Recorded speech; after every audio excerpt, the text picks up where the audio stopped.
ہم یہ جو کہتے ہیں السلام علیکم، اس کو کہتے ہیں تحیت المسلم، مسلمان کا تحیت. تو اس میں اس کے معنی پہ غور کریں تو ہم اس کو ضمانت دے رہے ہوتے ہیں. السلام علیکم، تیرے اوپر سلامتی ہو. تو ہم اپنی جانب سے اسے ضمانت دیتے ہیں، میرے بھائی میری جان سے، میری طرف سے تیری عزت، تیری جان، تیری آبرو سلامت ہے. اب میری جانب سے تو پریشان نہیں ہونا، میں تجھے سلامتی کی ضمانت دیتا ہوں. اور وہ آگے سے کیا کہتا ہے؟ وعلیکم السلام. میرے بھائی پھر میری جانب سے بھی تیرا سب کچھ محفوظ ہے. اگر سلام کا مفہوم اچھی طرح ہماری روحوں میں اتر جائے تو پھر ایسا ہو نہیں سکتا کہ ہم جس کو السلام علیکم کہہ دیں پھر اس سے ہم دھوکہ کریں یا اس کی آبرو پہ حملہ آور ہوں یا اس کے مال پہ حملہ آور ہو جب السلام علیکم کہہ دیا. چونکہ جو ہمیں لفظ بولنے کے لیے کہا گئے اس کے پیچھے فلسفہ ہے لفظوں کا. یہ پھول ہیں، ان کو دیکھ کر سبحان اللہ کہنے کا کہا گیا ہے. پہاڑوں کو دیکھ کے اللہ اکبر کہنے کا کہا گیا ہے. پہاڑوں کو دیکھ کے سبحان اللہ کہہ دیں اور پھولوں کو دیکھ کے اللہ اکبر کہہ دیں، ایسا کیوں نہیں کہہ دیتے؟ لیکن نہیں، اس لیے کہ جب پہاڑوں کو دیکھتے ہیں تو دل میں ان کی ہیبت پیدا ہوتی ہے. اتنے بڑے پہاڑ، سمندر کو دیکھتے ہیں تو اس کی ہیبت پیدا ہوتی ہے. اتنا بڑا سمندر تا حد نظر پھیلا ہوا، تو جب اس کی بڑائی پیدا ہونے لگتی ہے تو فوراً پلٹایا گیا اللہ کی بڑائی کی طرف اور کہا بول اللہ اکبر، یہ نہیں میرا اللہ بڑا ہے. اور پھول کو جب دیکھا تو اس کی لطافت کی طرف الجھنے لگے.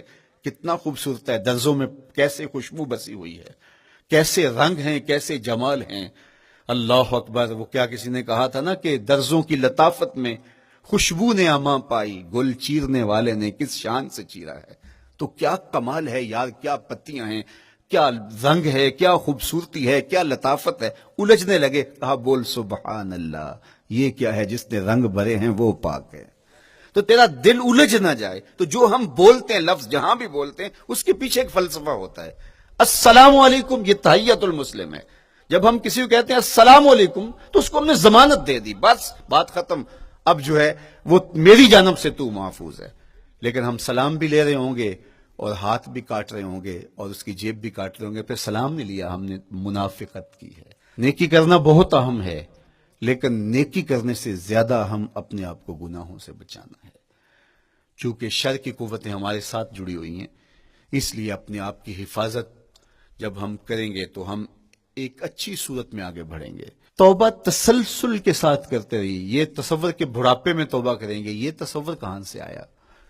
یا ہمارے ہاں آج کل یہ کلچر پیدا ہوا ہے کہ لیلۃ القدر یا شبرات کے دن سارے جڑ کے توبہ کرنے بیٹھ جاتے ہیں اور پورا سال اپنی مرضی کی زندگی گزارتے ہیں. ایسا نہیں ہے. میرے حضور کے دامن پہ ایک بھی گناہ کا دھبا نہیں تھا. ہم نبیوں کی عصمت کے قائل ہیں، کسی نبی پر کوئی گناہ کا دھبا نہیں ہوتا. اگر اس امکان کو بھی تسلیم کر لیا جائے تو ساری شریعت مشکوک ہو جاتی ہے. لیکن اس کے باوجود حضور فرمایا میں دن میں اللہ سے 100 بار توبہ کرتا ہوں، ایک دن میں 100 مرتبہ توبہ کرتا ہوں.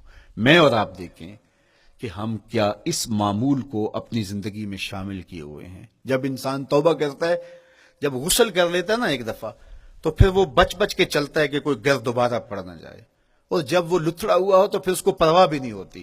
اس لیے ہمیں بار بار غسل کرنے کی، بار بار توبہ کرنے کی تلقین کی گئی ہے تاکہ ہم پھر نئے گناہوں سے بچتے رہیں.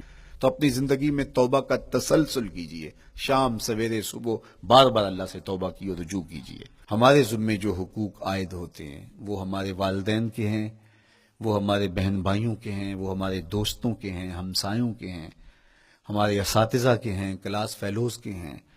وہ حقوق حتیٰ کہ جانوروں کے کیوں نہ ہوں تو ان حقوق کو ہم ادا کرنے والے، دست بردار نہیں ہو سکتے ہم ان حقوق سے. یہ مومن کی زندگی ہے، یہ ہمارا نظم حیات ہے، یہ اسلام کا دیا ہوا منشور ہے.